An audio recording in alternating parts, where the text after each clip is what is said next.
8가지나 배워갔어요. 그리고 처음은 탑 15, 15가지를 꼽아주신다라고 했는데 오늘은 그에 이어서 두 번째 시간이잖아요.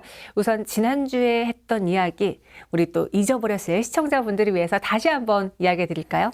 네. 이제 격언이라는 게 사실 나름 선조들의 지혜와 진리가 담겨 있잖아요.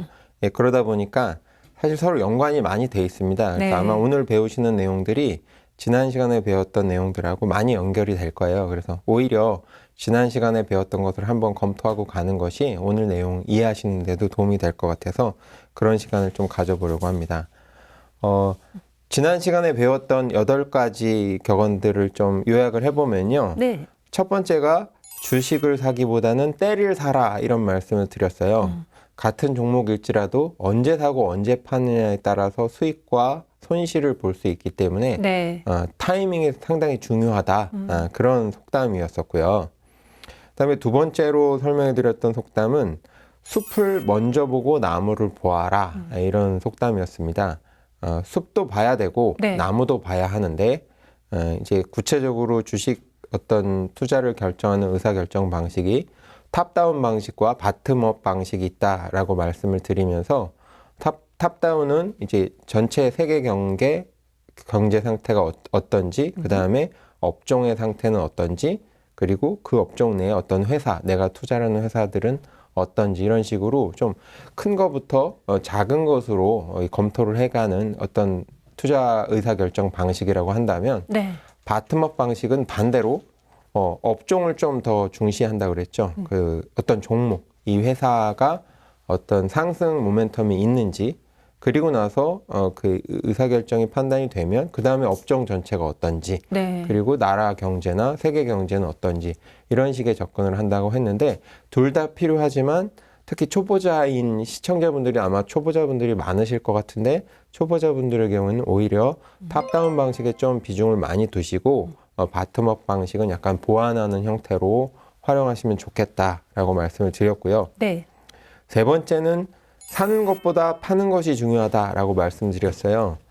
왜냐하면 살 때는 충분히 검토를 하고 사시는 경우들이 많은데 팔 때는 어떤 심리적인 부분에 의해서 결정되는 경우가 많아요. 네. 예를 들면 샀다가 수익을 내고 팔았는데 더 오르니까 마음이 조급해져서 잘못 팔았네 하고 추격 매수했다가 매도해서 이익 봤던 부분들을 다 결국에는 손해로 잃어버리시는 경우들이 있고 최악의 경우에는 이익 봤던 것보다 더 큰 손해를 보시게 되면서 네. 결국에는 손해를 크게 보시는 경우들이 있기 때문에 그렇게 하시면 안 된다. 그래서 오히려 사는 것보다 파는 것이 중요하다. 파는 시점을 어떻게 할 건지. 그래서 살 때는 좀 느긋하게. 왜 느긋하게 해야 되냐면 내가 관심을 가진 종목은 사실 상승 중일 때가 많아요. 네. 관심을 갖는다는 얘기는 어떤 좋은 호재들이 많으니까 사람들이 많이 매수하고 있는 시기잖아요. 근데 그걸 덜컥 쫓아서 사기보다는 좀 관심을 갖고 보시다가 이제 그 어떤 기업의 주가라는 게 계속 이렇게 오르지 않는다 그랬죠. 이렇게 약간 조정을 받는 시기가 있습니다. 네. 그 결국에는 그 조정받는 시기가 좀 싸잖아요. 그래서 그 시기에 조금 사고. 근데 그게 또 최저점일지 모르잖아요. 그러니까 조금 사고 또 가다가 조정받으면 또 한 번 사고 이런 식의 어떤 좀 나눠서 조정 장세의 그 타이밍, 좀 저가, 그나마 상대적으로 저가에 살 수 있는 타이밍을 잡기 위해서 좀 여유 있게 매입을 분산해서 네. 여러 번에 나눠서 하시라는 얘기고 오히려 팔 때는 급락을 하는 경우가 많습니다. 네. 그러니까 내가 이 종목을 팔아야 되겠다는 판단이 섰을 때는 과감하게 뭐 사고 팔고 올라도 애통하지 말아라 뒤에 배울 건데 네. 그 속담도 있듯이 조금 더 오를 수도 있지만 그런 것을 집중하기보다는 어떻게 될지는 정확하게 아무도 모르니까 네. 충분한 수익을 얻었다면 그냥 딱 팔아버리는 또는 그리고 더 큰 손실을 볼 것 같다면 과감하게 의사결정이 났을 때 그냥 확실하게 팔아버리는 좀 급하게 네. 그런 게 필요하다는 얘기였고요. 네 번째는 모두가 좋다는 종목은 피하는 것이 좋다였는데 모두가 좋다? 이미 다 알고 있는 정보다. 네. 그렇다면 이미 가격에 다 반영이 돼 있다. 그러면 더 올라가기 어렵다. 그러니 구두닦기나 갓난아기를 키우는 아기 엄마조차도 관심을 갖는 종목이라면 그런 시기라면 네. 조금 신중하게 투자를 하셔야 된다. 그런 의미였고요. 다섯 번째는 손해보고 있는 종목부터 팔아라였죠. 내가 여러 가지 종목을 갖고 있는데 현금이 필요한 경우에 일부를 팔아야 된다면 대부분의 사람들은 기분이 나빠지는 것이 싫으니까 네. 손해를 보고 있는 종목을 보유하고 오히려 이익이 난 종목을 팔아버리는 경우가 많다. 근데 그렇게 판단하시면 안 되고 네. 내가 매입했던 가격은 잊어버리시고 새로 신규 투자한다는 마음으로 판단을 하신 다음에 이 종목은 사고 싶다라는 판단이 선다면 이미 보유하고 있으니까 그대로 보유를 유지하시면 되는 거고 네. 이 종목은 안 사고 싶어라고 판단이 드시면 보유하고 계신 상태니까 손해를 보시더라도 손절매하고 팔고 나가셔야 된다라는 속담이었고요. 네. 그다음에 여섯 번째는 사고 팔고 쉬어라. 쉬는 것도 투자다 이거였는데 많은 분들이 꼭 투자라고 하면 계속 뭔가 사고 팔아야 일을 한다. 내가 주식 투자를 하고 있다라고 생각을 하시는 거예요. 근데 네. 일도 똑같잖아요.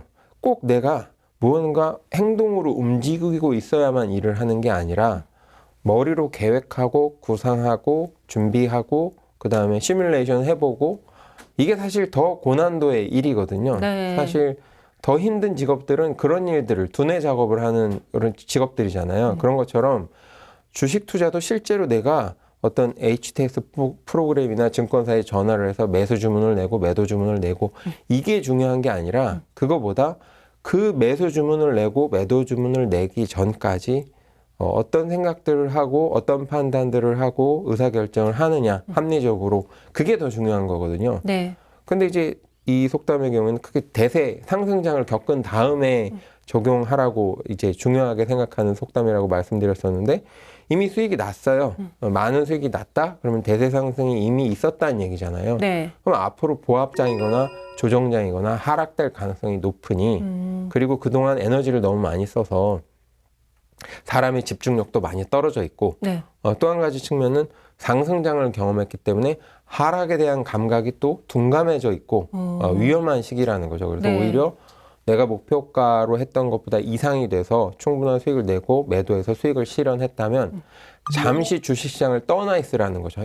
이제 돈도 버셨잖아요. 네. 그러면 네. 가족들하고 좋은 시간도 보내시고 여행도 보내시고 취미생활도 좀 하시고 그러면서 자기에 대한 보상도 좀 하시는 게 필요합니다. 네. 다음 투자를 위해서 어떤 에너지를 높이는 거죠. 그리고 주식 시장을 좀 떠나 있음으로 인해서 머릿속을 좀 깨끗하게 다시 비우시고 마음도 비우셔서 객관적인 시각을 회복하는 시간이 필요하다. 이런 속담으로 보시면 될 것 같고요. 일곱 번째, 생선의 꼬리와 머리는 고양이에게 줘라. 그래서 최저가에 사서 최고가에 팔려는 욕심이 있는데 네. 불가능하다. 인정하고 상승이 좀 확인된 다음에 무릎쯤에서 사서 최고가 찍고 하락이 확인된 다음에 어깨쯤에서 팔아도 충분히 수익을 낼 수 있다. 그것만 반복을 잘해도 그러니까 그런 습관을 가지려고 하지 최저가에서 사서 최고가에 팔려는 그런 욕심은 좀 버려라. 욕심이 오히려 화를 불러온다. 그런 속담으로 이해를 하시면 될 것 같고요. 마지막 여덟 번째 습관은 팔고 나서 올라도 애통해 하지 마라. 이제 무릎에서 사서 어깨에서 팔았는데 네. 떨어질 줄 알고 팔았는데 이제 더 추가로 올라가는 경우에 해당되는 속담일 거예요. 그래서 그때 올라가더라도 애통해 하지 마라. 나는 내가 원했던 목표로 했던 수익을 이미 실현했고 그 다음 오히려 더 대세 상승할 만한 종목으로 그 매도했던 자금을 가지고 투자를 하면 되는 거지. 그 종목이 내가 판 다음에 더 올랐다고 해서 애통해 하지 말아라. 오히려 내가 파는 시점에서 바로 떨어지는 경우는 드물 거 아니에요. 왜냐하면 네. 내가 최고가를 잡기가 어려운데 그건 어찌 보면 당연하다라고 생각을 하시는 게 마음이 편해지실 거다라고 이해를 하시면 될 것 같습니다. 네, 이렇게 지난 시간에 8개의 속담 격언에 대해서 이야기를 들어봤습니다. 이 격언들을 다시 한번 되새기는 시간이 되셨길 바라면서 오늘은 또 새로운 격언에 대해서 전해드릴게요. 9번째 이야기입니다. 여유 자금으로 투자하라라는 내용인데요. 이 역시도 우리 투자자분들이 꼭 아셔야 될 것 같아요. 네, 이제 여유 자금으로 투자해라라는 이야기는 주식 투자를 하는 자금의 원천에 대한 얘기인데요. 네.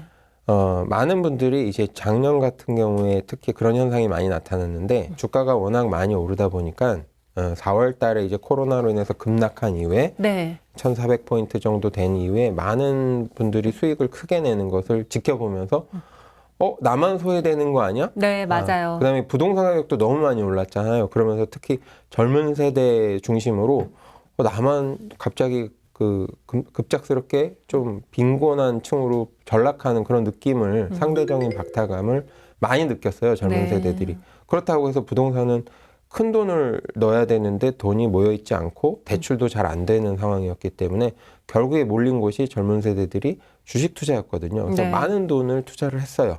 근데 수익이 나니까 욕심이 더 생기는 거죠. 그래서 이제 신용대출까지 받아서 투자를 하고 내가 보유하고 있는 주식을 또 담보로 대출을 받아서 또 투자를 하고 네. 이런 식의 이제 대출 투자가 많이 이루어졌거든요.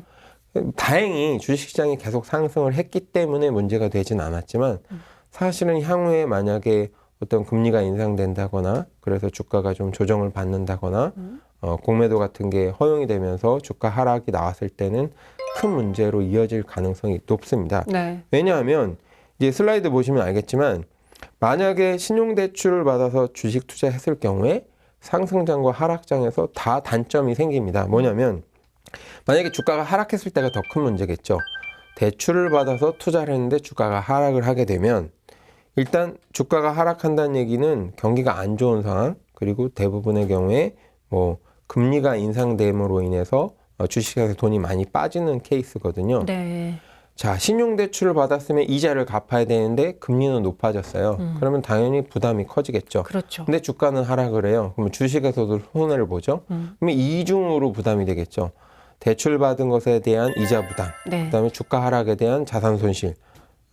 더군다나 이런 상황이 되면 그 이자를 부담할 수가 없어서 결국에는 현금 흐름상 내 급여에서 부담할 수 없을 만큼 큰 이자를 감당해야 된다면 이중 하락을 오래 버틸 수 없겠죠. 네. 그러면 결국엔 어쩔 수 없이 주식을 매도할 수밖에 없는 상황에 몰리게 됩니다.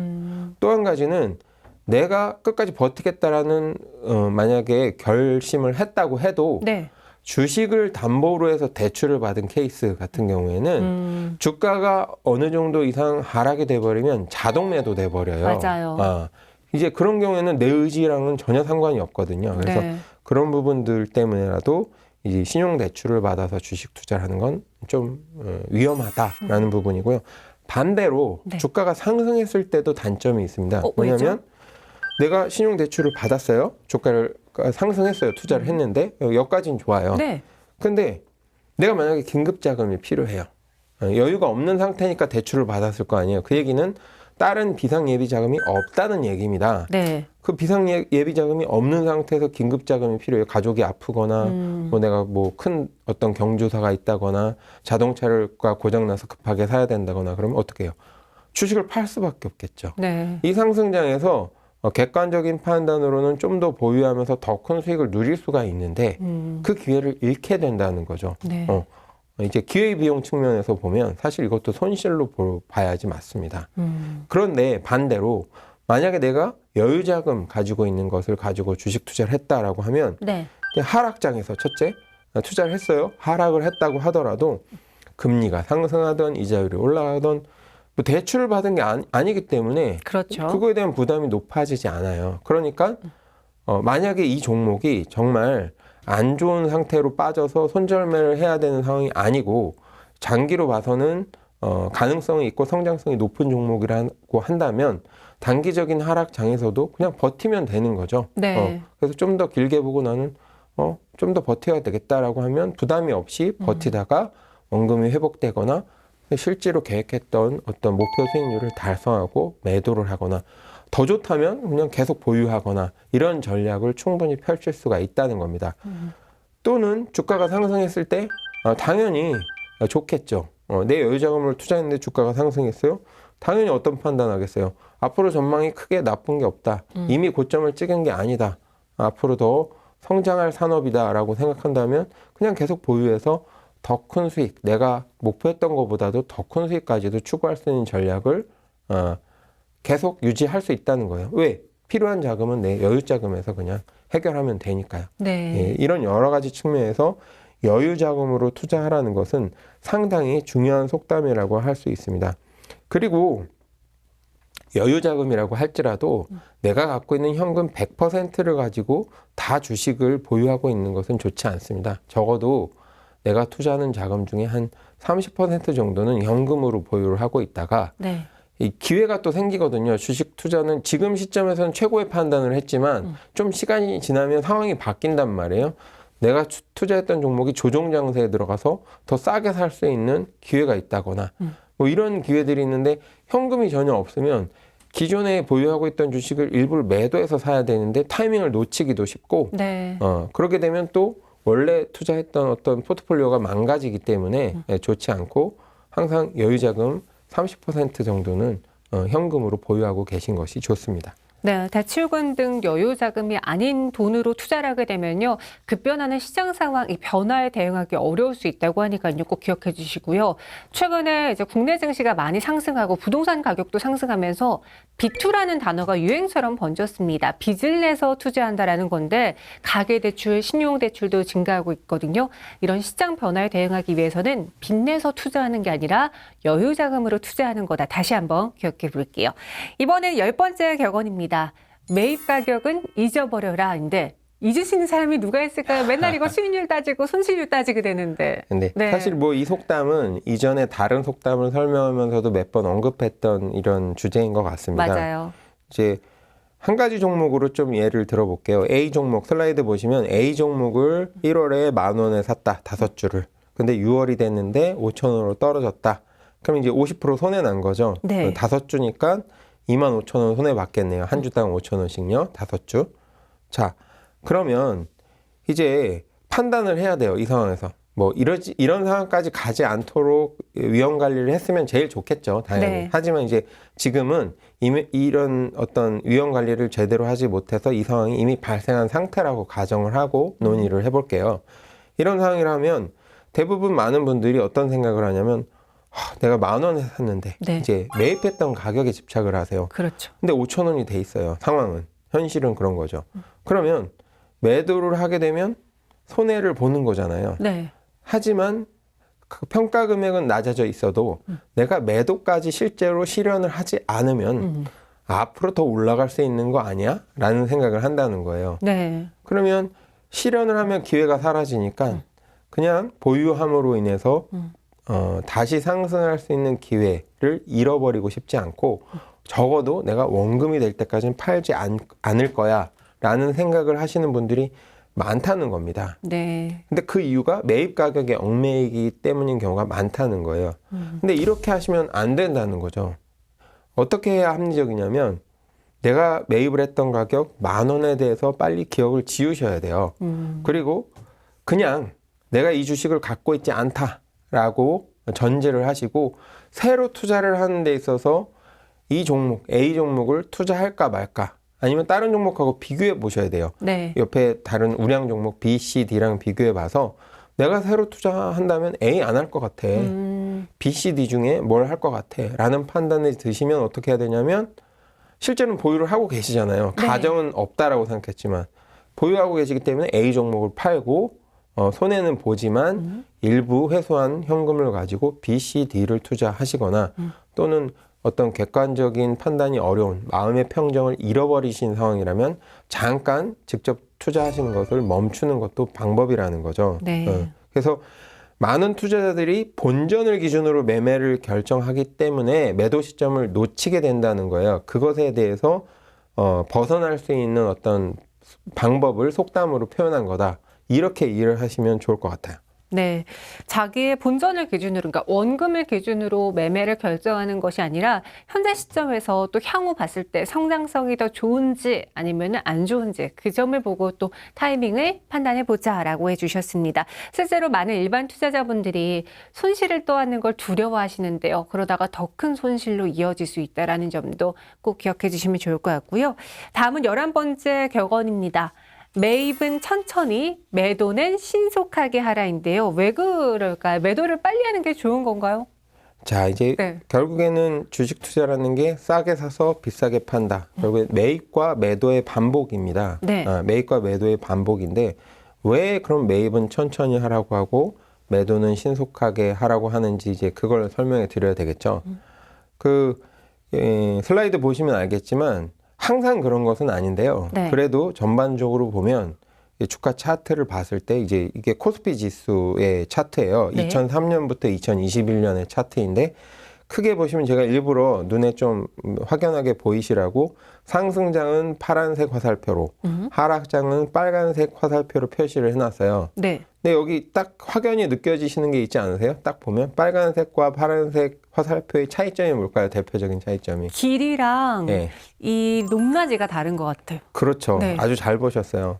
파란색 그래프, 상승장 그래프는 보시면 이렇게 그 완만해요. 기울기가. 네. 오랜 시간 동안에 서서히 오르는 것을 볼 수 있습니다. 물론 그 안에 세부적인 그래프를 보면 급상승한 구간도 있지만 제가 말씀드리는 건 어떤 큰 추세를 말씀드리는 거예요. 오랜 기간 서서히 올라가요. 네. 그런데 그 하락장을 보면 빨간색 그래프로 화살표로 표시되어 있는 하락장을 보면 단기간에 급락을 하는 경우들이 많습니다. 네. 큰 추세로 보면요.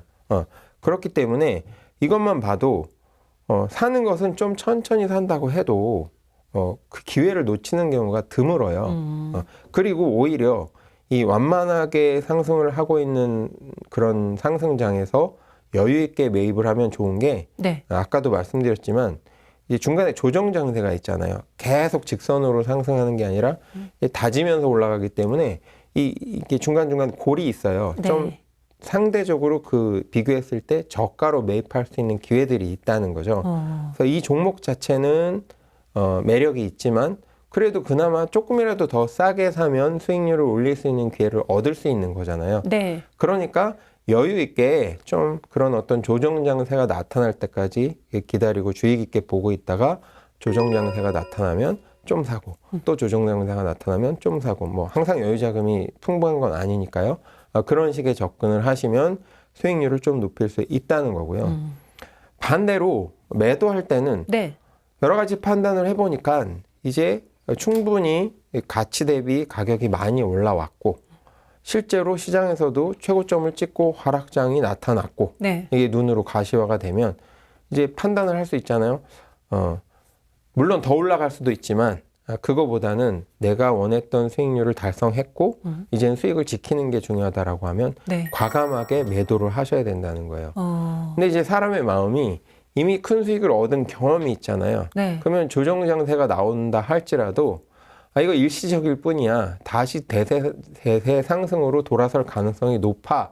이런 마음이 드는 경우가 많거든요. 그래서 이제 주저주저 하시는 거죠.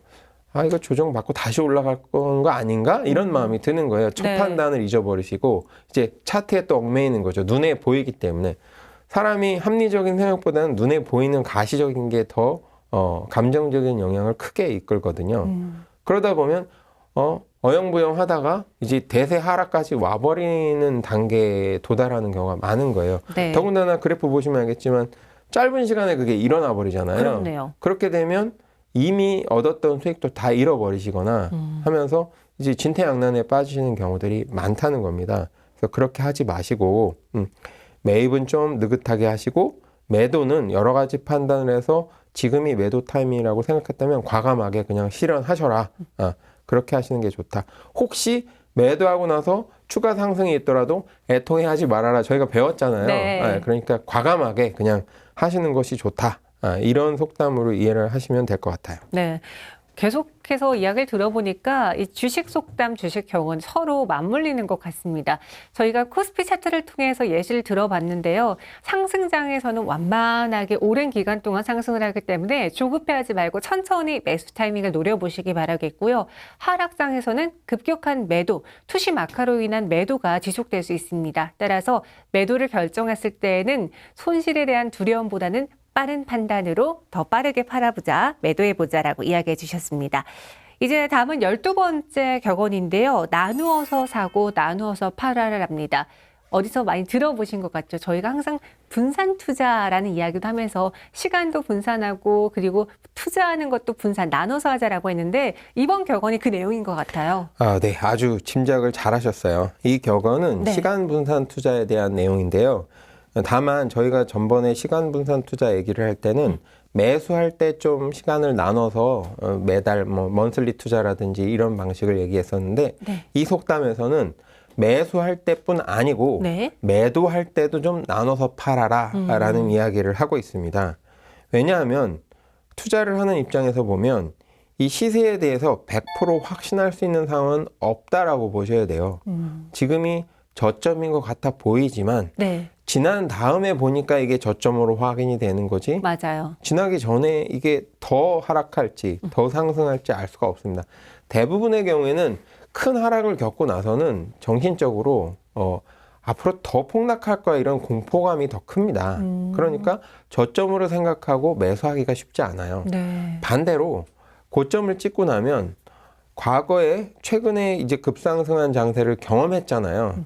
그러니까 조정을 받더라도 이건 일시적인 조정일 뿐이야. 원래 추세대로 다시 급상승으로 돌아설 거야라는 마음이 많이 들지. 네, 이제 급락장이 시작될 수도 있겠는데 조정 받겠는데 큰 조정을 받겠는데 이런 생각으로 돌아서기가 어려운 게 인간의 심리입니다. 그래서 나누어서 사고 나누어서 팔아라는 얘기는 그 최고점과 최저점을 사람이 정확하게 판단할 수 없잖아요. 그래서 저희가 이미 배웠던 것 중에 7번째 습관이 뭐였었냐면 생선의 꼬리와 머리는 고양이에게 주라 그러면서 네, 무릎에서 사서 어깨에서 팔아라 이런 얘기를 했었잖아요. 이제 그건 큰 개념이고요. 네. 이 속담은 그렇게 하는데 그 시점조차도 무릎에서 이제 매수를 할 때도 무릎 딱 중앙에서 다 매수하는 게 아니라 네. 무릎 언저리에서 약간 아래, 그다음에 약간 위에, 무릎 중심 이렇게 좀 나눠서 사라. 네. 그리고 어깨에서 팔 때도 어깨 딱 중심이 아니고 어깨 인근에서 좀 약간 아래, 약간 위에 이렇게 좀 나눠서 팔아라라는 속담으로 이해를 하시면 될 것 같아요. 슬라이드 보시면 제가 이해를 돕기 위해서 그림을 그려놨는데 하락장에 있는 그 구간인데 네. 최저점을 잘 알 수 없으니까 최저점에 거의 다 다가왔을 때쯤에도 이제 1차 매입을 할 수 있고요. 네. 최저점이라고 느껴질 때, 알 수는 없지만 느껴질 때 또 살 수 있고요. 좀 더 지켜봤더니 이제 오르기 시작했어요. 하지만 그래도 아직은 충분히 저평가가 돼 있다고 생각할 때 3차 매입을 해서 이렇게 나눠서 사면 어차피 평균 매입 단가로 내 수익률이 결정될 거 아니에요. 네. 그래서 이런 식의 접근이 오히려 합리적이다. 내가 딱 이 시점이 맞다라고 판단을 하기보다는 그 다음에 매도를 할 때도 충분히 올라왔다고 생각할 때 한꺼번에 다 팔지 마시고 좀 일부 파시고 왜? 추가 상승이 있을 수도 있으니까. 그렇죠. 그리고 최고가 정도라고 생각할 때 정확하게 맞추기는 어렵겠지만 그쯤에 또 한번 파시고 2차로. 그리고 최고가 찍고 이제 조정장이 충분히 왔다. 확실히 온 것 같다. 아니면 대세 하락장이 시작된 것 같다라고 했을 때 3차 매도를 하면서 그 언저리에 나눠서 파시면 어떤 그때 순간에 어떤 잘못된 판단으로 인해서 큰 실수를 하는 것을 벗어나는데 좋은 습관이 되실 수가 있다. 이런 습관, 속담으로 이해를 하시면 좋을 것 같아요.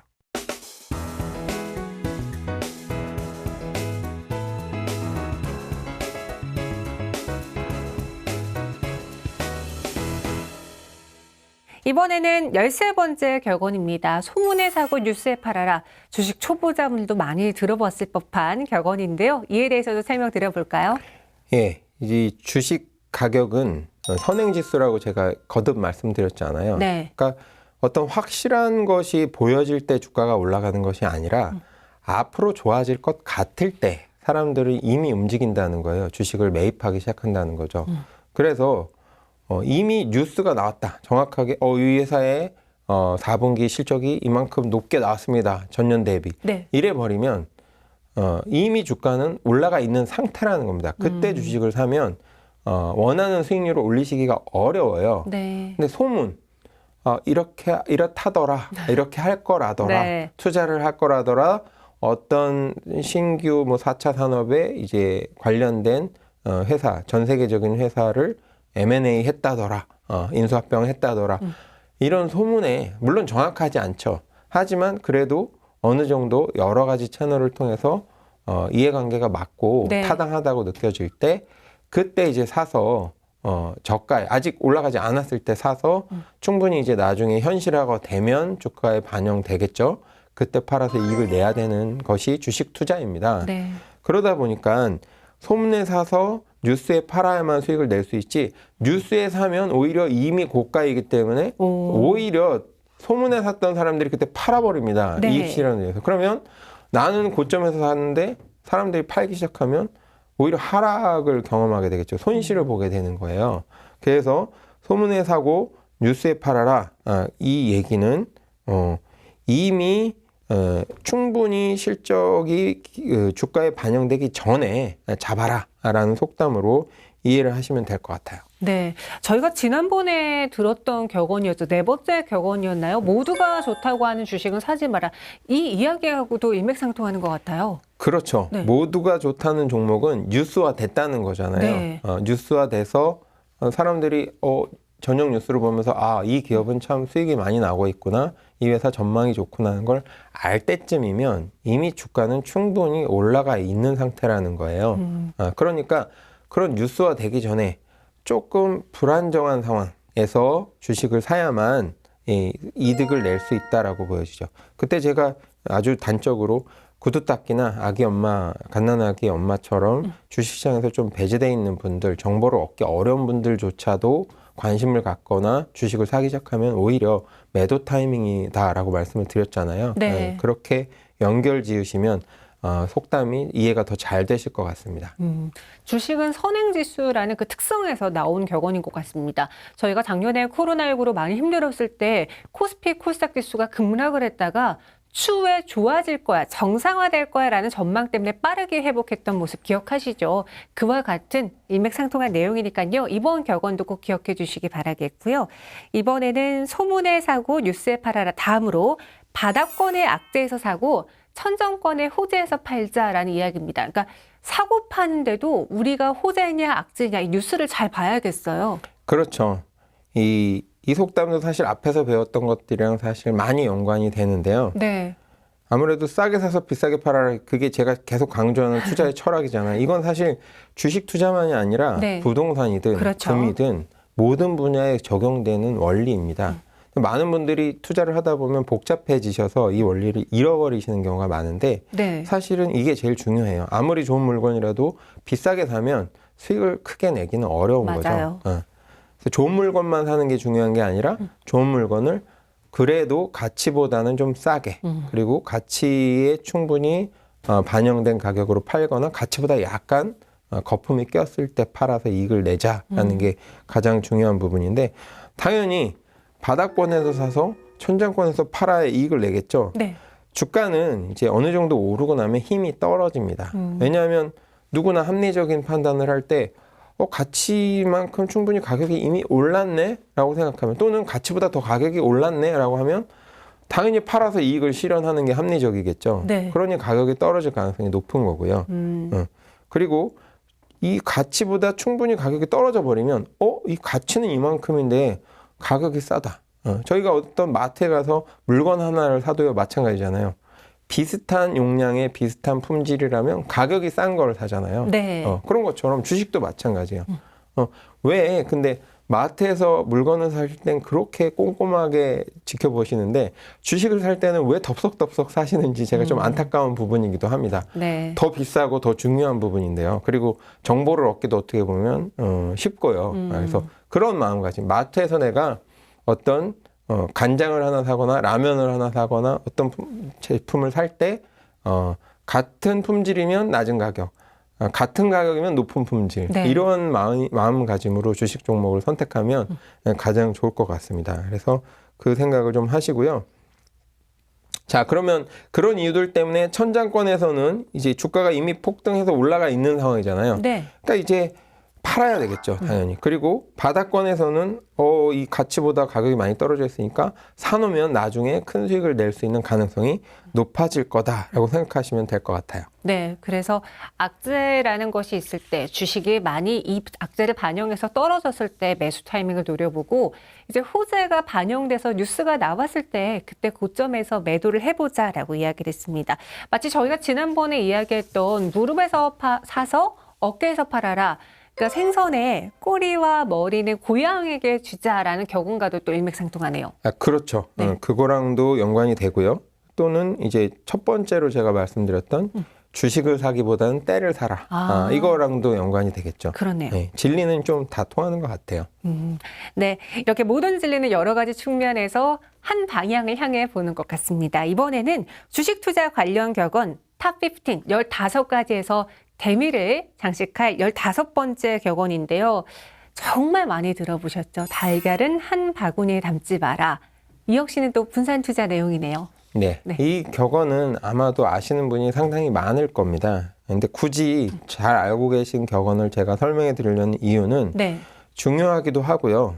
이 격언이 주는 교훈을 제대로 이해하고 실전 투자에 임하시는 분들이 또 많지가 않아요. 알고 있다고 해서 내가 실천하는 건 아니잖아요. 그렇죠. 근데 이게 실천을 할 만큼 중요하다라는 부분을 강조하기 위해서 다시 한번 설명해 드리도록 하겠습니다. 주식시장에는 성격이 다른 여러 가지 종목들, 여러 가지 회사들 종목들이 거래가 되죠. 그러면 여러 가지 성격이 있는데 뭐 안정적인 자산주도 있고요. 좀 꿈이 있는 성장주도 있고요. 네. 앞으로 아직은 좀 미미한 회사지만 앞으로 막 성장할 가능성이 높은 그런 성장주도 있고 사람들한테 인기가 막 몰리는 인기주, 그다음에 어떤 정치적인 이슈나 이런 것 때문에 발생하는 테마주, 그리고 저가 부실주. 이거는 이제 너무 가격이 싸졌어요. 부실하기 때문에. 네. 예, 그런 종목들까지 다양합니다. 그래서 그 움직임이나 패턴이 각 특징들에 따라서 다르게 나타나는 경우가 많아요. 이제 그러다 보니까 내가 어떤 의사 판단을 해서 한 종목에 딱 올인을 했을 때, 주식 시장을 고려할 때 제가 또 놓치지 말아야 될 원칙이 랜덤 워크 이론이라고 했잖아요. 네. 나는 충분히 이건 가치보다 가격이 떨어져 있어서 올라갈 수밖에 없어라고 판단했는데 사람들은 다르게 판단해서 전혀 관심을 가지지 않아서 매수세가 이어지지 않으면 가격이 오를 수가 없습니다. 네. 또는 이 종목은 이제 곤두박질 칠 거야라고 판단을 했는데 나는 다른 사람들은 오히려 아니야 이 종목 이 업종은 더 클 거야라고 생각해서 확 몰리면서 주가가 이제 급상승을 하는 경우들도 있을 수 있거든요. 네. 그걸 자신할 수 없다는 거죠. 그래서 한두 종목에 올인을 했을 때는 그 리스크가 너무 커진다. 그러니 내가 판단을 하긴 하지만 그래도 여러 가지 업종, 전망이 좋은 업종들을 골라서 그 업종들 중에서 좀 경쟁력이 있는 회사들을 선별을 해서 포트폴리오를 구성해서 여러 종목으로 좀 분산 투자를 해라. 종목 분산 투자를 해라. 매도를 할 때도 네. 내가 보유하고 있는 것 중에 너무 한 종목은 이건 전혀 아니야라고 판단해서 다 팔기보다는 네. 이 종목은 좀 많이 안 좋을 것 같으니까 좀 많은 부분을 매도하고 이 종목은 조금 매도하고 이런 식의 좀 분산 매도를 하는 노력들도 좀 필요하다라고 생각하시면 될 것 같아요. 제가 그래서 계란 그 바구니에 담긴 계란을 제가 사진을 준비했는데 네. 정현 씨 이거 딱 보면 네. 무슨 느낌이 들어요? 왜 이 속담이 이 딱 그 상황이잖아요. 계란을 한 바구니에 담아 놓은 상황. 네. 왜 달걀을 한 바구니에 담지 마라라고 속담을 만들었을까요? 이 사진을 보니까요. 뭔가 깨질 것처럼 좀 불안해요. 맞아요. 아주 정확하게 이해하셨어요. 계란을 한 바구니에 담아서 내가 이렇게 이동을 하다 보면 네. 돌뿌리에 탁 걸려서 넘어지면 다 깨지겠죠. 그렇죠. 그런데 만약에 내가 계란을 여러 바구니에 담아서 한 바구니씩 옮기다 보면 혹시 내가 실수로 넘어지더라도 다 깨지진 않겠죠. 네. 그 바구니에 담긴 것만 깨지겠죠.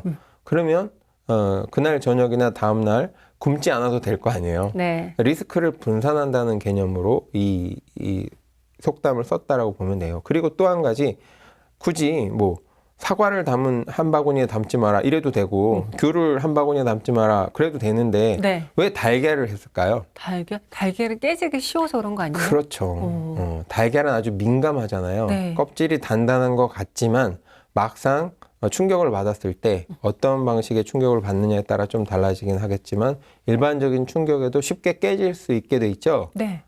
주식도 마찬가지라는 얘기입니다. 주식도 어떤 경제적인 상황 그리고 어떤 뭐 여러 가지 메커니즘에 의해서 변화를 받게 되면 쉽게 가격이 급락하거나 급등하거나 할 수 있는 특성을 가지고 있는 깨지기 쉬운 변화에 아주 민감한 어떤 특성을 가지고 있다는 걸 이 네. 속담을 만든 분이 누군지는 모르겠지만 아마도 대부분 동의할 겁니다. 네. 그래서 계란이라는 것을 주식에 비유하고 한 바구니에 담는다는 것을 한 종목에 올인한다라는 뜻으로 이렇게 비유했다라고 이해를 하시면 될 것 같아요. 종목 분산 투자에 대해서는 효과가 좋다라는 것을 이미 설명해 드린 바가 있는데 많이 버리셨을 것 같아요. 그래서 다시 한번 좀 설명을 해드리면 네. A 종목에 10만 원을 투자했을 경우하고 A, B 종목에 각각 5만 원씩 투자했을 경우 이제 차이점을 제가 설명해 드렸었는데요. A 종목에 10만 원을 투자했다 그러면 1월에 10만 원을 만 원짜리 주식인데 1월에 네. 10개를 샀겠죠. 근데 5천 원으로 12월에 떨어져 버리면 이제 마이너스 50%가 확정이 돼 버리잖아요. 네. 그래서 실제로 금액적으로는 마이너스 5만 원 이렇게 되는 거고요.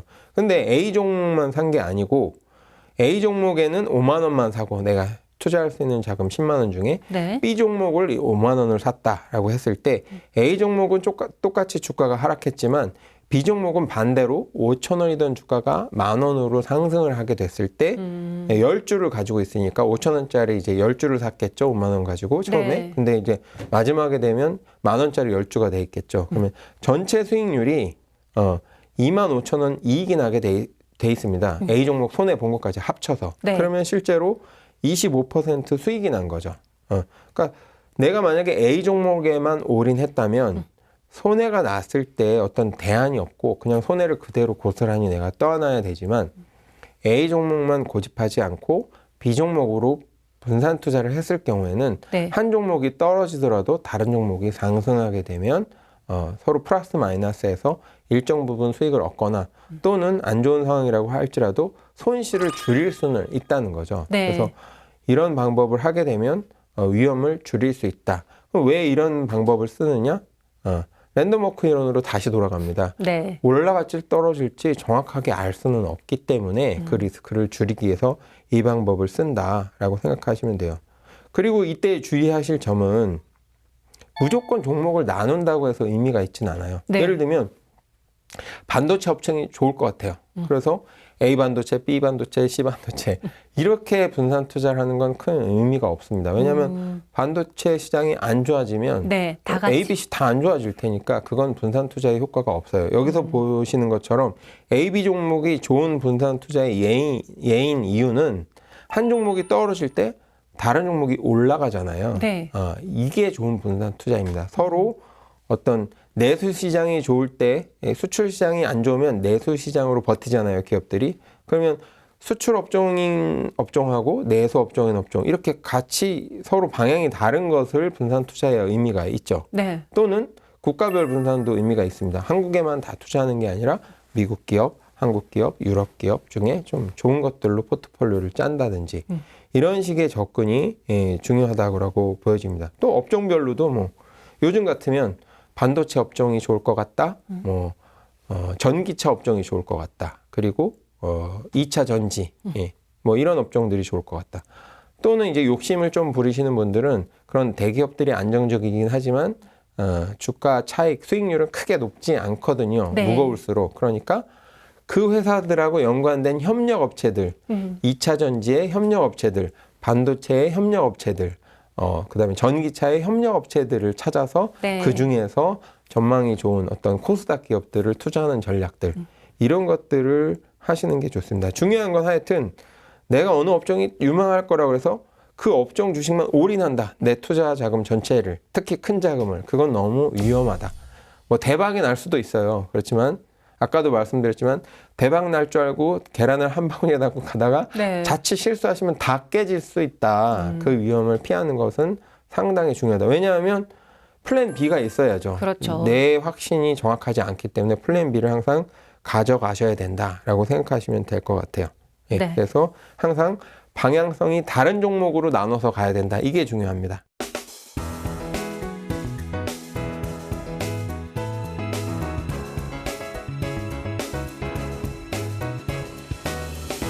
네, 지금까지 박종진 전문가와 함께 했는데요. 저희가 지난번에 이어서 이번 시간까지 주식 투자에 필요한 격언 속담 총 15가지를 알아봤거든요. 오늘 저희 마무리하기 전에 꼭 한번 강조드리고 싶은 게 있다면 어떤 걸까요? 네, 뭐 지난 시간 내용 중에는 토픽 3개를 뽑아드렸는데요. 네. 이번 시간에도 뭐 어느 것 하나 내려놓을 수 없는 소중한 속담들이지만 그래도 3가지만 또 뽑아보겠습니다.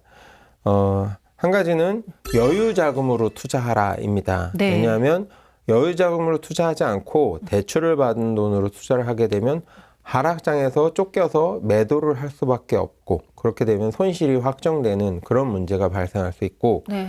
상승장에서도 긴급 자금이 필요할 때 좀 더 보유하면서 더 큰 수익을 누릴 수 있는 기회가 있음에도 불구하고 나의 현금 흐름상 문제 때문에 어쩔 수 없이 매도를 함으로 인해서 내가 추가적으로 얻을 수 있는 수익을 놓칠 수밖에 없는 그런 안 좋은 그림이 그려질 가능성이 높다.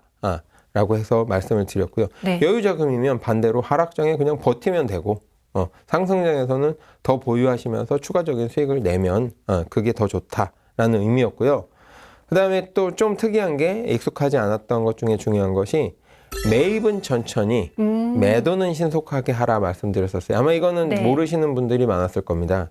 왜냐하면 큰 그림상으로 봤을 때 상승장에서는 좀 서서히 장기간에 걸쳐서 오르는 경우들이 많고 특히 코스피 시장에서는 더 그렇고요. 네. 그다음에 하락장에서는 좀 짧은 기간 동안에 급락을 하는 경우들이 많다는 걸 제가 이제 코스피 지수 그래프를 통해서 설명을 해드렸잖아요. 그러다 보니 좀 서서히 사는 것은 큰 리스크가 없다. 그리고 내가 여유자금이 있어야 사는 거니까 네. 뭐 아무리 저점에서 사고 싶어도 여유자금이 있어야 사는 거잖아요. 그러니까 좀 서서히 조금씩 그때그때 순간순간 저점에서 조정 장세를 좀 잘 지켜보고 있다가 타이밍을 놓치지 않고 매입을 하는 것이 좋다. 하지만 이미 내가 원했던 목표 수익률을 얻었고 네. 또는 그거 이상 얻었고 앞으로 좀 조정 장세가 나타나거나 하락장이 나타날 거라고 여러 가지 판단을 해서 의사결정을 했다면 뒤돌아보지 말고 과감하게 팔아라. 물론 약간 그 시기를 조금 나눠서 매도를 하시는 건 괜찮아요. 근데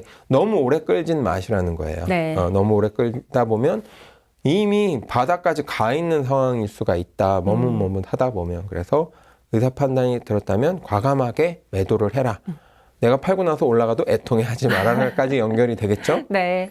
그 다음에 마지막으로는 나누어서 사고 나누어서 팔아라. 가장 큰 원칙은 이거보다 더 큰 원칙은 무릎에서 사서 어깨에 팔아라 였지만 네. 무릎도 무릎 딱 중심에서 팔 거라고 생각하지 말고 살 거라고 생각하지 말고 무릎 언저리에서 좀 나눠서 네. 사라.